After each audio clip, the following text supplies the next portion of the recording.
रवि नाम का एक लड़का दिल्ली की किसी फैक्ट्री में सफाई का काम किया करता था। उसके घर से फैक्ट्री करीब 5 किलोमीटर दूर थी। वो हमेशा अपनी साइकिल से ही फैक्ट्री जाता था। रोज की ही तरह आज भी वो घर से फैक्ट्री के लिए निकला। उसे रास्ते में पड़ने वाले एक चौराहे पर एक लड़की दिखी जो उसे गुस्से में घूर रही थी। लड़के ने भी देखा और फिर मुंह फेर कर फैक्ट्री चल दिया। अगले दिन भी सुबह वो लड़की उसी जगह पर खड़ी थी और रवि को घूर रही थी। उसने पलटकर लड़की को नहीं देखा और सीधे अपने काम पर चला गया।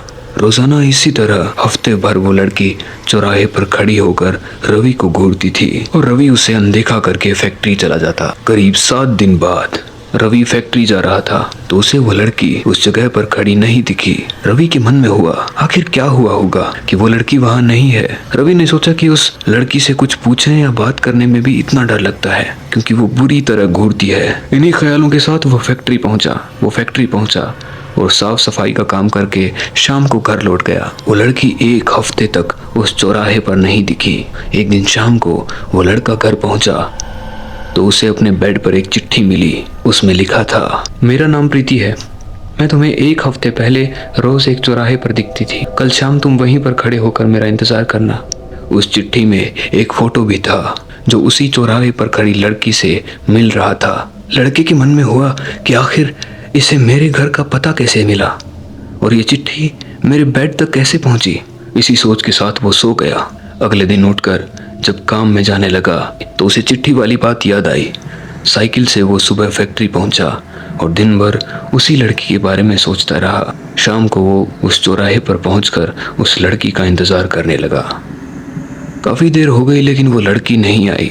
रवि इंतजार करके थक गया था, इसीलिए वो घर की ओर निकल गया। घर पहुंचते ही उसने सोचा क्यों न चिट्ठी पर लिखे हुए पते पर जाकर ही उस लड़की से मिल लिया जाए। रात होने को थी, इसीलिए उसने सुबह सुबह उस लड़की के घर जाने की सोची। सुबह होते ही जल्दी तैयार होकर रवि चिट्ठी पर लिखे पते पर पहुंच गया। वहां जाकर उसने घर की घंटी बजाई तो एक आदमी बाहर आया। उससे रवि ने कहा, अंकल मुझे प्रीति से मिलना है। ये सुनते ही वो आदमी चौंक गया। क्या प्रीति से मिलना है? उससे मरे हुए तो 2 महीने हो गए, तुम्हें अब उससे क्या काम आ गया? ये सुनते ही रवि के होश उड़ गए। डर के मारे शरीर कांपने लगा। किसी तरह खुद को संभाल कर रवि घर पहुंचा और चिट्ठी को जला दिया।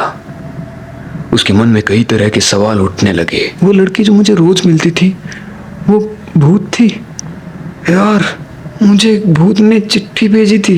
यही सोचकर वो घर में दुबक कर बैठ गया। उसी दिन से रवि न तो रास्ते में किसी को देखता और न ही किसी अनजान इंसान के बारे में सोचता था।